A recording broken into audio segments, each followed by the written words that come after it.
ABC One Television. ABC One Television. ABC One Television. Le leader en actualité. Bonjour fidèles internautes, fidèles téléspectateurs partout. Au message de l'émission na bino analysons ensemble. Ndeto message na toujours kokutana de temps en temps pour na ko lobela maezo tambola te na République démocratique du Congo to eli susu na mokolo lelo. Émission les cas qui totalisa ki bino comment population ezali na mécontentement par rapport à gouvernement au ebimi. Oyo to bande kozala depuis 8 mois passé lelo ebimi mais population ezana ka sepelité ezana kolela na motema ba manifestation de part et d'autre pour na tina été ko contester ba sepelité na batu oyo bati na gouvernement oyo na yango biso lelo émission analyser ensemble to pour na tina ko conscientiser population nyonso ba mesana kolanda biso na yango. Ce que mboka ezo traversé période de moko ya crise na yango mona mboka Martin Fayulu m'a dit dialobaki cette fois-ci meeting tokozwa pona tina a expliqué na peuple congolais plan na ya sorti à crise ebimi mais gouvernement oyo ezo répondre na batante ya population te eza toujours bato FCC ne bazali dominante na gouvernement oyo ezali nango kaka suite et fin ya makambo Kabila salaki nde alingi amema yango ti na régime oyo pamba te ezomona na leini botala ndexi présence ya monsieur Rouberwa azongi sous ministre oyo azalaki ministre na régime eleka sali 18 ans na ndeko Kabila et voilà aza reconduit na régime oyo en tant que ministre neti Rouberwa na lobaka na onini asalaka na onini banda bachaye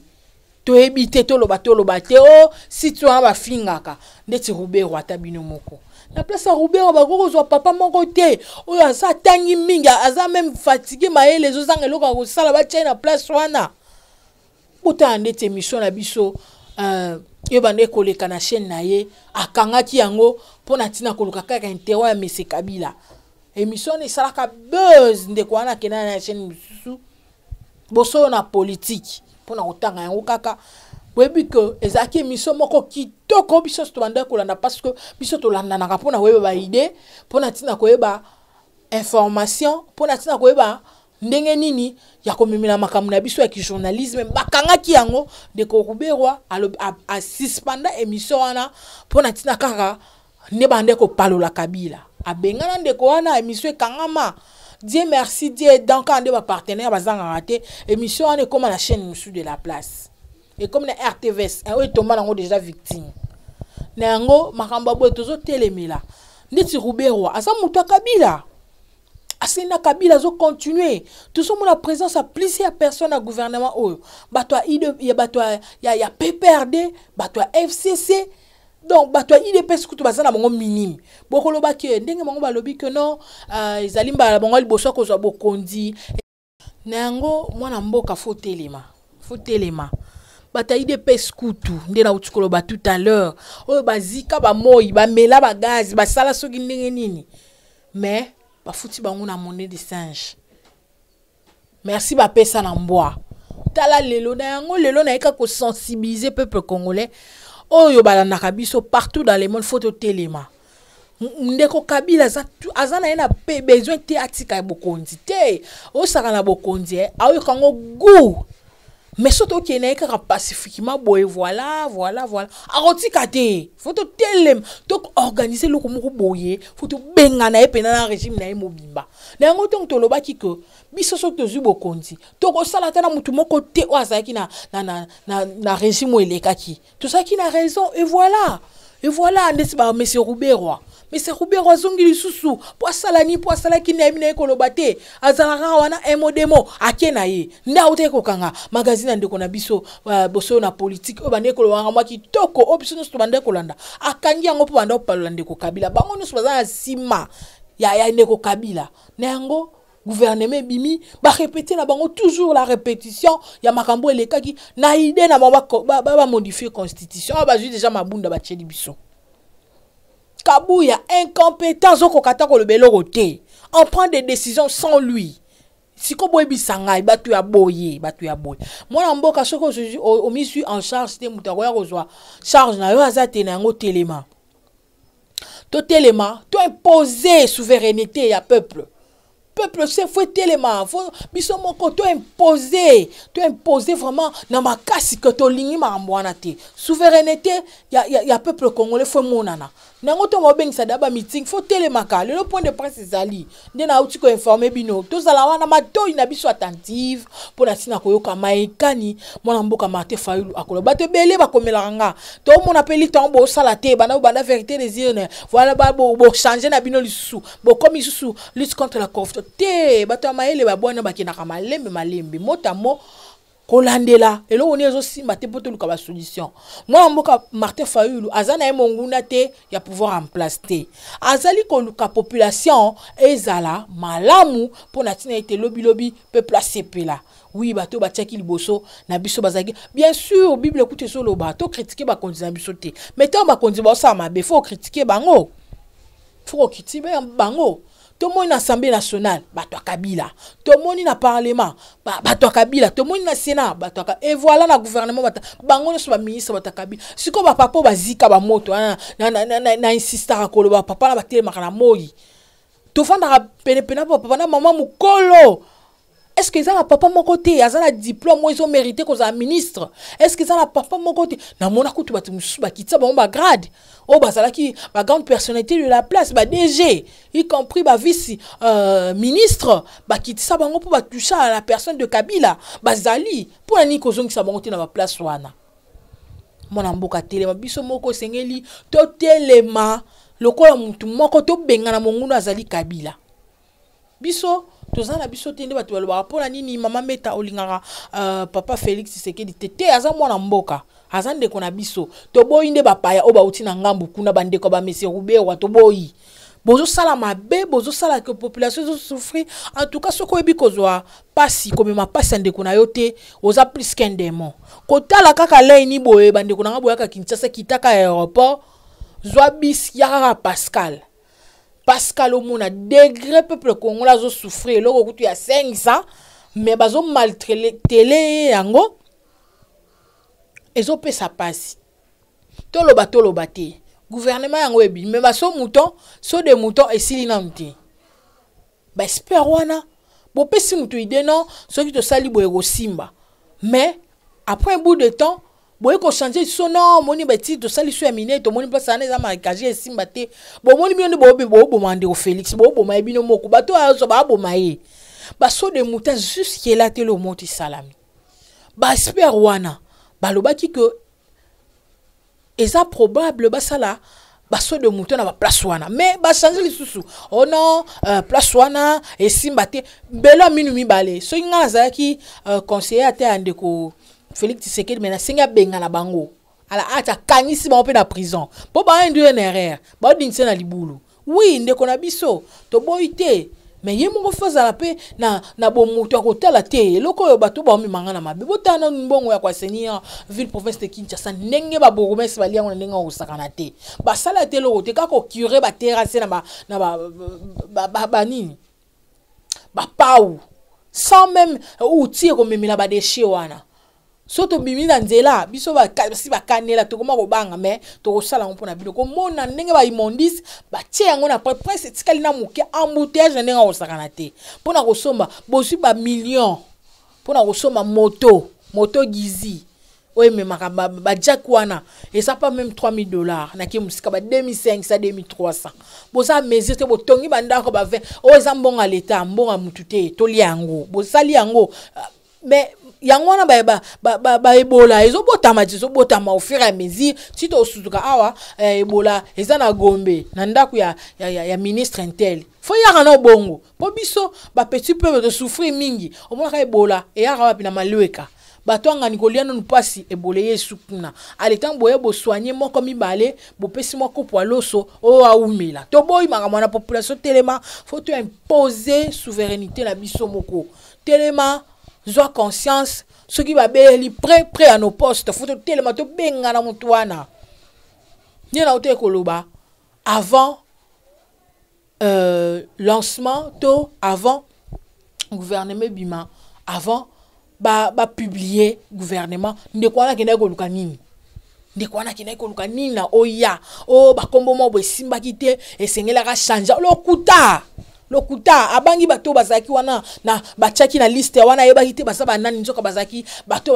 ebonge babundela peuple amoni ke basa ba période dangereux qui a effacé ba kombo na bango. Est-ce que bongo ne loko ba beta na machine loko déjà ba élabora pendant temps moulai à la veille ka ba ko effacer ba kombo bato mususu bato wana ba robima to ebi que Congolais alingaka pas cité bato wana bino ba effacer ba kombo na bino pa Mese Kabila ba tia bato mususu robima bo de réclamer. Ah bah lui d'or bah lekela ba kinaki parlement pour na ko siéger. Ba bengani bango c'est à féliciter. Parce que bango balobaki que pouvoir eza ya bango ba OK ko siège ba benga bosali bien de bo benga ni bango ko benga la ka pamba te il faudrait que bosala ngo dans les bons tu as bien que le parlement ezali nango ndeti chose étonnante chez na lobata malobezo kimanga ezala ndeko mo to vana ni na quartier ni député ni acteur politique ni le côté azali na ye coopérant mais lelo je vous informe pour na autant en communauté za honorable tiens la place sans compter les gens bourgmestre ça peut de la place moko aza quoi faire mais les là comme bourgmestre sans compter ça na wewa moko pe kuna a comme vice ministre botana au niveau pourquoi oye biso to ba na biso na batute to za utilité ah nzambe na ngai Congo oyo to ebite Congo oti wapi siko songa na yebani na yo pesi nga musala bongo ndeko wana zo souffrir na opesi musala soki yo nanga toki mawa te toki mawa baninga te zo pesa passe na yango na toujours ko pesa moi message oyo na bayimbo kanyoso senga to telema na kimia ka bo monde wazo imposer biso bato akabila titi ba se pérenniser bazo sa soki bandenge nini en tout cas ndeko Félix asa komina camarade to chéri basi ba yokani déjà bazo se dorloter na Mese Kabila parce que elie Mese Kabila mais population ngana onde to souffrir hein et sengi to tellement toujours conscience pour na ko benga monguna na biso o yazali mwana mboka te en tout cas ndeko Félix senge na betaka 7 temps nyonso pour na koloba et sengi lo fongola misu pamba te banguna pe badongolo misu za nzinga na pour na osimbiso touche lobi tango refouté bakolobo moni homoni mais et ça na batu moko baza déjà plan bango ça déjà élaboré pour na tina ya ko sala que osimba touche ba incompétent baza ebele nzinga na yo ba incompétent baza ebele même ba chargé à mission na yo pour na ko fongola tekenyo sote ba incompétent ndenga osana te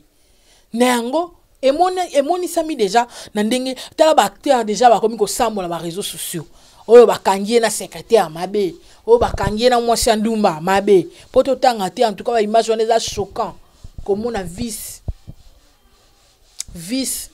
gouverneur na makambo ya boye to ebi kaza autorité morale makasi o to senge to respecter mais tant abimi dans la makambo boye ezo pesa pasi oya kuku ebimi na poisa. Voilà fidèles téléspectateurs, fidèles internautes et sengeli yonanga au téléma tozo zela déjà mise en place ici Salami il y a point de presse moi na mboka Martin Fayulu les a déjà tozo kendewana les a déjà une équipe ils a déjà des péchés sur place pour natina été ya ko meme la bino toujours ba actualité. Grand merci na bino sobolingaka biso et biso une émission analysons ensemble. Grand merci l'issue encore si la biso ba suggestion na yo na numéro affiché on négocier biso bien en tout cas je me réserve à toute personne ou à bengaka pour natina ko menacinga to ko lembate pour la libération ya mboka na biso to ko lembate to ko lobati boroyoka na ebi que ba émission bozwa kango bo partager ka na ebi que ba émission bozwa kango bo tseka baninga me baninga na mitema na bo ebite mais message faut leka en tout cas yo moi na mboka rolingate na bible écoute ça na mwana mwasi moko atelema ki pona mboka na itanga mona bazo boma batu na mboka na telema ki akote ki mabondeli pona tina ite salut ya mboka na imona na pona ninga na yote ba pasteur ba koti na mona kopango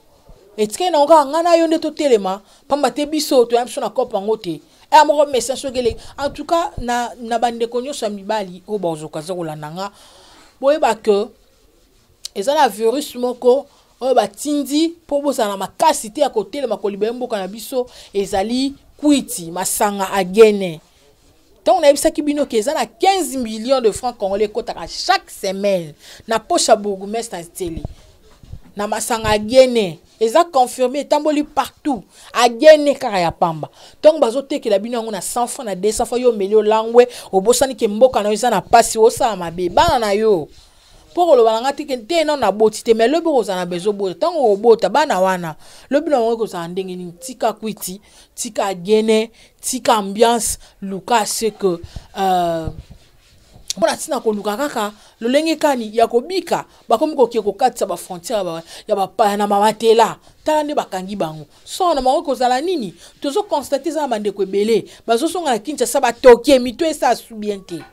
pona nini bazo refouler bango bazo tuba ka bango piste moko boye na ebite soza diamba soza ni zo sake mitu na ngwe beba na yango soki tozangi na possibilité ko bika malamu na mboka na biso bat bazo okazo to ko kende kuna ko sa soki nini tellement kongola misana na gene a misana ko boma tala nde ba kongola musu baso ibaka na super marché ba image zo komelanga ebele ko mona ndenge peuple kongola zo fingisa identité na ye na yango mona mboka telema tika ko fingisa identité batamayele bazana mboka o soki to simbani loboko na loboko pona tina ko benga monguna mboka mbiso ekoma kimia ekokoma kimia bozomona ke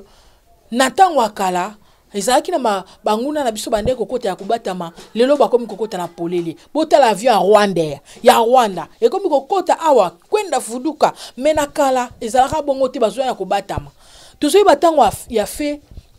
Mobutu wane mwa mboka solo atatu bande kontima ete asenga to kanga ba Rwanda nyoso na maboko to benga na bango bo mwende bakimaki na yango ndeza opération to kosala mbala oyo sengi to tema to benga na ba Rwanda nyoso tande bango ba benga na biso ba violer biso bazokata biso bazosa soki ndenge nini pona nini biso te atakutu bote mola mwango leki motema munene ba obo mama na yo bazoboma leki na yo bazoboma ndeko na yo zotika zotala telema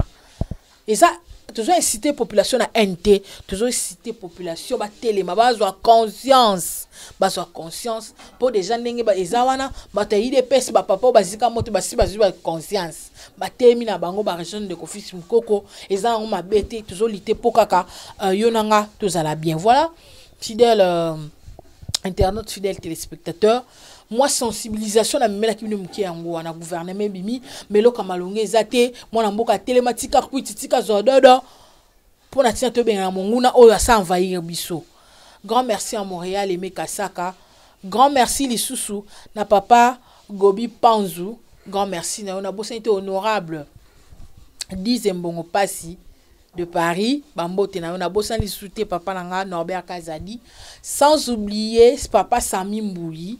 Bambote na yo, sans oublier Paulin Tingi, sans oublier Shilva Mafuta, sans oublier que vous avez belle liste sur le mandi kotanga tokosuka wate.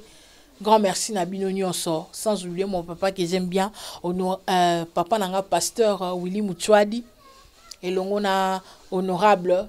Bambote na bino. Quant à moi analyse mukila mena bino mukolelo yangoyo. Botika toujours branché na chaîne na biso, botina biso ba suggestion. Botini la biso ba vidéo ne bo sala kayango et ko sala que to meka un peu ko communiquer na population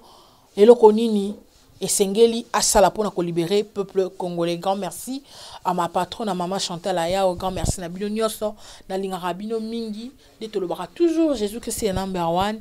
Na tiki bino to kutani, à très bientôt, au revoir. ABC One Television. ABC One Television. Le leader en actualité. Actualité politique de la RDC, d'Afrique et le reste du monde. ABC One Television. Le leader en actualité. Actualité locale et internationale. ABC One Television. ABC One Television. Actualité sportive. Le football, boxe et autres. Actualités religieuses en RDC, en Afrique et le monde.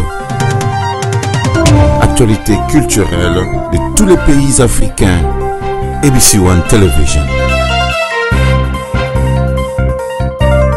Les leaders en actualité, c'est ABC One Television.